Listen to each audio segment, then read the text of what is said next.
అందరికీ నమస్కారం అండి. నేను డాక్టర్ సుషాగర్ యూట్యూబ్ ఛానల్ నుంచి మరొక అంశంతో మీ ముందుకు వచ్చాను. ఇవాళ నేను చెప్పబోయే అంశం ఏంటంటే, టచ్లో ఉంటే చాలు అన్ని పనులు అయిపోతాయి అనుకుంటున్నారా? ఏం టచ్లో ఉండాలి, ఎలా ఉండాలని? దీనికి మీకు ఒక చిన్న స్టోరీ చెప్తాను. అంటే నేను విన్నదే ఇది స్టోరీ, మీకు కూడా చెప్తే మనకేంటంటే మనకి తెలిసింది 10 మందితో పంచుకుంటే వాళ్ళకి మనకి కూడా చాలా హెల్ప్ అవుతుందని. ఒక హెచ్ఎంగా చేసినటువంటి ఒక మాస్టారు రిటైర్ అయ్యారు. చక్కగా ఆరాంగా ఆయన రోజు దైనందిన జీవితం ఎలా గడపాలో అలా గడుపుతున్నారు. అయితే ఆ వారంలో వీధిలోంచి రోజు కలెక్టర్ గారు కారులో వెళ్తూ వస్తూ ఉండేవారు. అంటే అదే రూట్ ఆయన వెళ్ళాలి. సరే, మరి డిస్ట్రిక్ట్ కలెక్టర్ కదా, సరే ఆయన వెళ్తూ ఉంటే ఈ హెడ్ మాస్టర్ గారు రోజు ఆయన వెళ్ళే టైంకి లేచి గేట్ దాకా వెళ్ళి ఆయనకి ఇలా విష్ చేసేవారు హెచ్ఎం గారు. ఈ హెచ్ఎం గారికి ఆ కలెక్టర్ ఎవరో తెలియదు, అంటే కలెక్టర్ గారికి పరిచయం లేదు, కలెక్టర్ గారికి అసలు తెలియదు. ఆయన కూడా చూడట్లే, బిజీగా ఉన్నారు.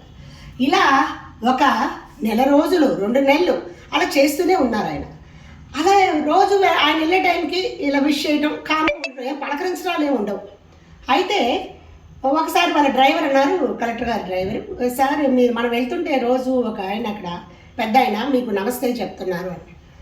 అలాగా నేను గమనించలేదు అన్నారు. తర్వాత రోజు కూడా అలా వెళ్తుంటే ఆయన నమస్కారం చేశారు. ఈయన ఆశ్చర్యంగా చూసి ఊరికి చెయ్యలేదు. అలా కాలక్రమేణా ఆ కలెక్టర్ గారితో ఈ హెడ్ మాస్టర్ గారికి పరిచయం ఏర్పడింది. అంటే టచ్లో ఉంటున్నారు రోజు, అది గమనించాలి మీరు. అయితే ఒక సందర్భంలో ఏదో పని మీద కలెక్టర్ ఆఫీస్కి సార్ ఈయన హెచ్ఎం సార్ వెళ్ళారు. హెచ్ఎం గారు వెళ్ళినప్పుడు వెయిట్ చేస్తున్నారు, అందరూ వరుసగా పంపిస్తారు కదా. అలా పంపించినప్పుడు ఏమైందంటే, ఎందుకో ఒకళ్ళు వెళ్ళి ఇంకోళ్ళు వచ్చినప్పుడు గేట్ ఇలా తీసినప్పుడు ఆ డోరు ఎదురకుండా హెచ్ఎం కూర్చుని ఉన్నారు, ఆ పెద్ద ఆయన. ఈ కలెక్టర్ గారు వెంటనే కలెక్టర్ గారే వచ్చి అయ్యా మీరు రోజు ఎందుకు, మనం సాయంత్రం కలుస్తాం కదా, మనం పొద్దున మీరు విష్ చేస్తారు, నేను ఈవినింగ్ వెళ్ళేటప్పుడు ఆగుతాను, చక్కగా మాట్లాడుకుంటాం కదా, మీరు ఎందుకు వచ్చారు, నాకు మాట చెప్తే పోయేది కదా అని అన్నారు. అంటే లేదులేండి, నేనే రావాలి, మీ పదవి అది, నేను రావాలన్నారు ఈయన. అయితే అలా వచ్చి సరే ఆయన పని నేను చేసి ఇంటికి తీసుకొస్తాను, నేను పంపిస్తాను ఇంటికి, మీరు వెళ్ళిపోమని చెప్పారు. ఆయనకు ఉన్నటువంటి ఆ పని ఫేవర్.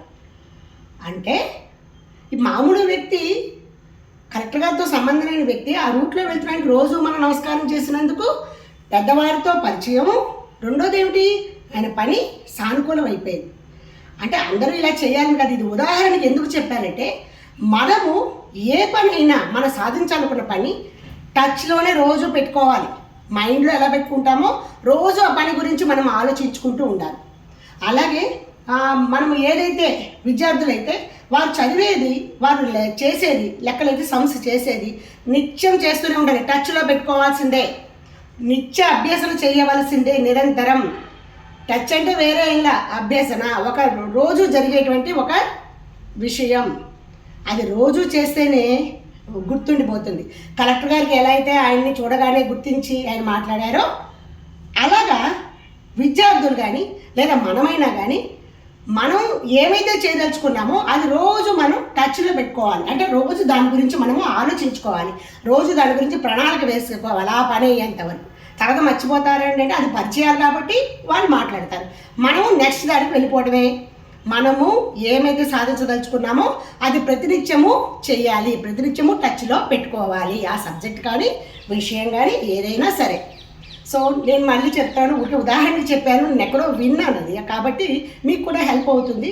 అంటే టచ్లో ఉంటే మన అందరూ కలెక్టర్ గారితో టచ్లో ఉండాలని కాదు నా అభిప్రాయం. ఎవరైనా సరే అలా ఒక ప్రణాళికబద్ధంగా రోజు నిత్యం జరుగుతుంటే ఖచ్చితంగా మనము ఇప్పుడు ఆయన పని సానుకూల పడింది కదా, ఎటువంటి రికమెండేషన్స్ లేకుండా అలా అయింది కదా. ఆ స్నేహం జోడైనప్పుడు రిటైర్ అయిన వారితో ఏముంటుంది కదా. అలాగా మనము ప్రజెంట్ విద్యార్థి దశలో అయితేనేమో ప్రతి సబ్జెక్టు రోజు టచ్లో ఉండి రోజు మనము మార్నింగ్ లేచిన దగ్గర నుంచి ఈవినింగ్ వరకు ఒక ప్రణాళిక వేసుకుంటూ చదవాల్సిందే.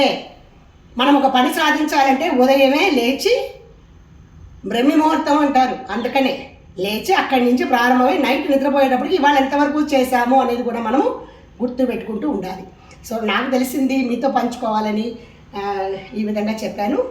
మీకు అందరికీ ఉపయోగం అయితే కనుక చక్కగా దీన్ని పాటించుకోండి. రోజు నిరంతర అభ్యసన చేయండి. విద్యార్థులైతే, పెద్దవాళ్ళైతే మనం ఏది సాధించాలనుకున్నామో దాని గురించి నిరంతరం ఆలోచించి దాన్ని సక్సెస్ఫుల్గా కంప్లీట్ చేయండి.